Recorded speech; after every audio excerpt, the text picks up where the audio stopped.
So, Julian, before we talk about these amazing original coins that you have at your case, I wanted to tell you that at the ANA symposium that we had, one of the people in attendance spoke up and said that Julian Liebman embodies like what a good coin dealer should be. And, yeah, I blushed a little bit. Yeah, well, I just wanted to make you blush more because I fully co-sign for that, that sentiment. You've always been friendly to every person I've ever seen come to your table, very knowledgeable. Well, so thank you very much. One of the good guys.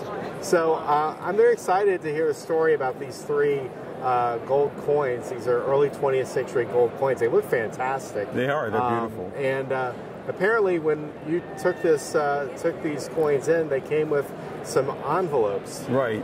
So there was a man came into the store.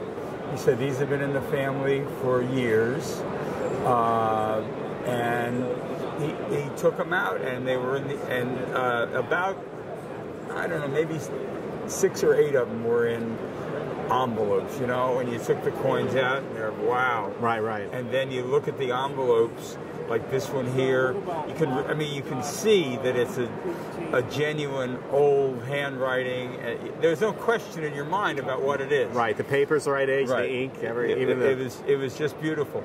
And so I said, so I ended up taking them on the consignment. I said, you're going to do better that way for me to market them for you. And so I sent them in to NGC to get them encapsulated. But I always knew that when I marketed them, I was going to market them with the envelope because it adds so much to it.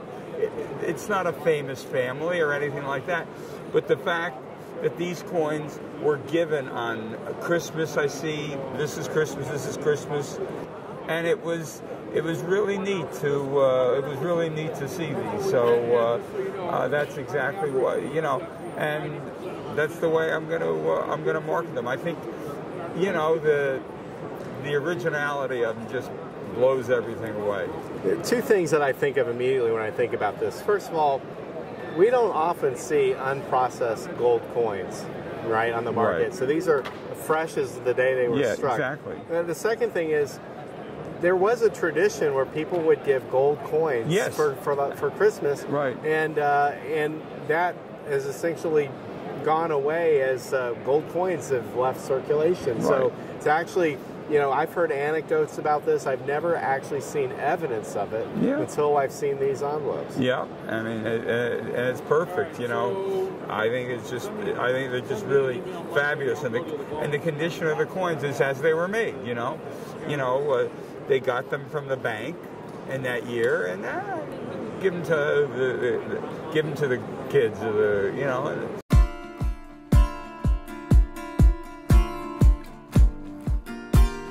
Usually, you make your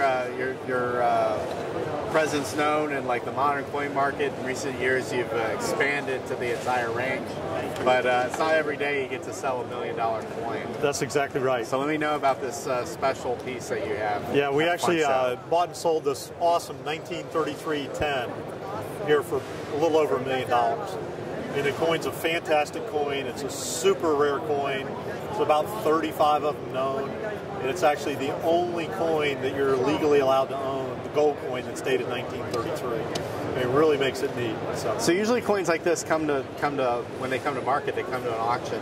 How are you able to find this coin, negotiate a purchase, and then land it for one of your this is a coin I've been looking for my client for 3 or 4 years. And you put a lot of feelers out in the marketplace, and you hope some of them come to fruition. And that's what happened in this case. You know, somebody that I talked to about it a couple years ago said, aha, there's the coin.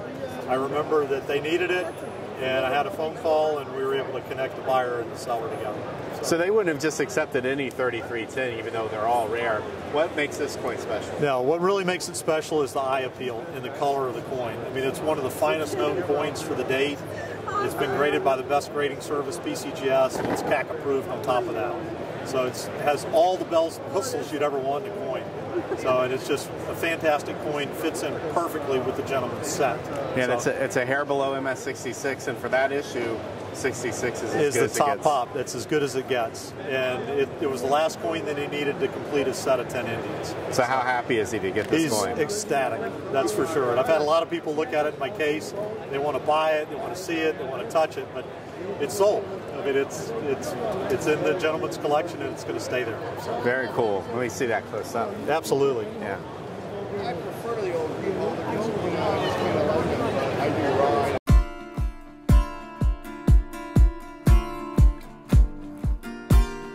Ian, tell me about this amazing gold dollar that you're going to have at your January 27th auction. Yes, so this 1884 gold dollar, it's graded Mint State 69 by BCGS with CAC approval. It's the only coin graded Mint State 69 of the date. There's, I think, 2 or 3 other examples of the whole series graded Mint State 69. This coin has CAC approval. It looks pristine. Hopefully you can put a picture of it up on the screen. It looks like it was minted yesterday. It was likely minted on fresh dies. Almost looks like a presentation piece of some kind. It's certainly been preserved over all these years, 150 years almost. And they just don't come looking like this. There are other coins that still look nice from 1884 that will grade 67 plus, but this is just in a league of its own. And this is like ideal for like that ultimate type set collector. I mean, you can't really get any better than this. You can't get any better. There's no upgrade angle. This is as good as it gets. And but yeah, there's lots of elements. There's people that buy or collect a typeset for gold, or all US coins. Either way, this is a great coin. Having the CAC approval is very big, and I think it's going to be worthy of a strong bid. As of today, I think the bid's up to around $40,000. It's unreserved. It started at $1 a couple of weeks ago, and I still expect more bidding on the coin. This thing could easily go between 70 and 100,000. It could, yeah. I mean, I'm expecting it's in the 40s now, plus the buys fee of 10%. I expect more bidding. It's very difficult to predict where it's going to end up, but it's a great coin. Very cool. Thanks for sharing with us. No worries. Thank you. That's good.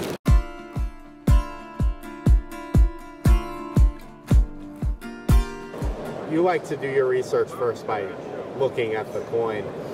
What did this coin tell you when you bought it, and what did you discover that we as a numismatic community missed about it? Okay, well, this is a coin that's been around since 1954. It came out in a Bollinger sale, a fixed price Bollinger sale of material that belonged to King Farouk, and it was called a white metal 1942 Lincoln cent, and subsequent to that it was called a Judd 2081, and it was described in every reference as being a metallurgical trial, which is problematic because it's made out of tin. And the issue with that is the very first metal that was taken off the table during World War II at the very beginning of 1942 was tin, so they would never have made a metallurgical trial out of tin. It just couldn't have happened.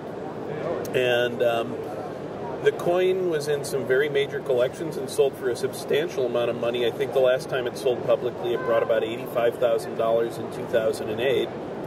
And it came up a couple of years ago, and I was offered it for a client, and it ended up not working for the client, and I had strung the owner of the coin along for a while. And at the end of the day, the right thing to do was to buy the coin.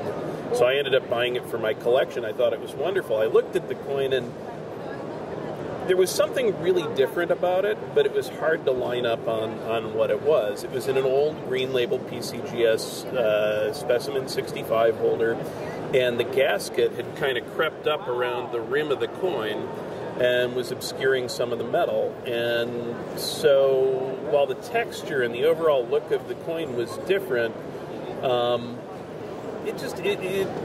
I didn't think that much about it, and then subsequent to buying the coin, I talked to a pretty knowledgeable dealer who made a statement along the lines of, well, it's made out of tin, it's clearly got to be some sort of an error, it's not really a pattern, I can't believe that you've spent any money on this coin, you're a fool. And there's nothing in the world I love being called more than a fool. I mean, you know, because usually my most apparently foolish purchases turn out to be pretty smart. I guess it's better to be lucky than it is to be smart.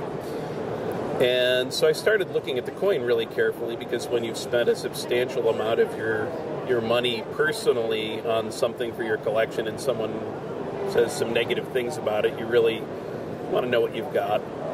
And I started looking at it carefully, and I noticed that the border around the obverse was actually about twice as wide as you see on an ordinary Lincoln cent. It actually cuts into the L of Liberty and almost cuts into all the tops of the letters of In God We Trust. Right, they're right up against it. It's unlike any other Lincoln cent I'd ever seen, and when I looked at that, what I realized clearly must have happened is they had to have taken the die and put it onto a lathe and actually machined a wider border.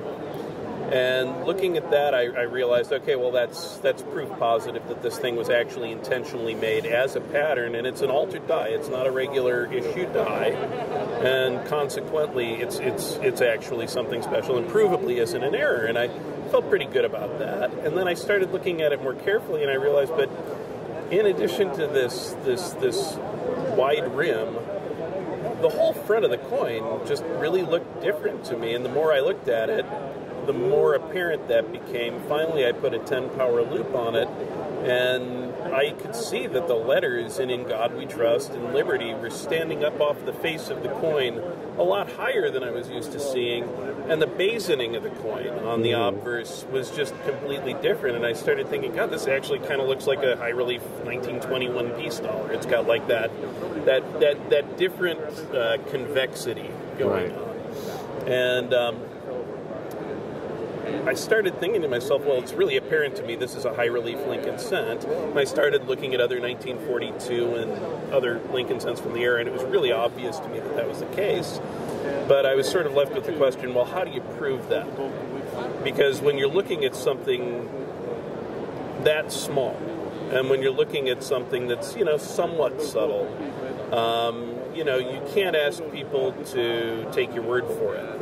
You have to come up with empirical evidence. And right around the time I started wondering about that, I was on the PCGS message boards, and there's a guy by the name of Ray Parkhurst who's been working with different photo technology and is able to actually produce accurate three-dimensional images of coins, and he specializes in Lincoln cents. Right. And, I contacted him, and it turned out he lives about an hour away from me. And I took this and a regular mint state Lincoln cent and a proof Lincoln cent from 1942 down to him, and had him image all three coins three-dimensionally. And when we were able to take the coins and make cutaway views of them and measure everything, it turns out that the relief on this particular cent is 20% higher than it is on an ordinary Lincoln cent, which couldn't be done with a regular die. You would actually have to produce a whole new hub and produce a new die. And, that's completely unheard of. And I'd read through Roger Burdett's book on the experimental wartime Lincolns, and I really studied the section on all of the off-metal strikes. And there was absolutely nothing about specially prepared dies. And, I was absolutely baffled. But I had committed to writing an article about the coin. And so, my deadline came around, and I'm the kind of person, every article I've ever written has been written in a day and a half. I need a gun to my head to get anything done. And so, I got up all of the books that I had on patterns, and Roger Burdett's book on the emergency issues of World War II, and the coin, and I brought them home, threw them down on the bed, flopped on the bed, got a legal pad and started writing out all the things I wanted to do. And the first thing that I decided I needed to do is I wanted to write down a timeline of everything that happened during 1942 in the hopes of like finding something with the timeline that would suggest to me what might have happened. And I decided to do that. I grabbed Roger's book, I opened it up just randomly to page 45, which was the section that's about the plastic sense, which of course are of a completely different design than this. And at the bottom of page 45, there was a reproduced internal memo from the Mint where John Sinek, the chief engraver, talked about having produced 2 obverse-only lead impressions from Lincoln sent dies that had a wider border. One had a 3/100ths of an inch wider border, another had a 4/100ths of an inch wider border. And the light bulb went off. I measured the border. It was exactly 3/100ths of an inch. And as it turns out, what had happened is in early October of 1942, they were actually redesigning the Lincoln cent dies to be more amenable for use with injection molding, because they were considering making cents in plastic for the wartime cents, and they were in the process of designing what are now known as the War Series dies, which are considered the only legitimate patterns that were produced during that era, but no coins from those dies survived. Right. And in looking through the various memos that have been reproduced in Roger's book and looking at this coin, it's quite apparent that this is actually one of the initial patterns that was designed for this before they decided to change the wording on the coin.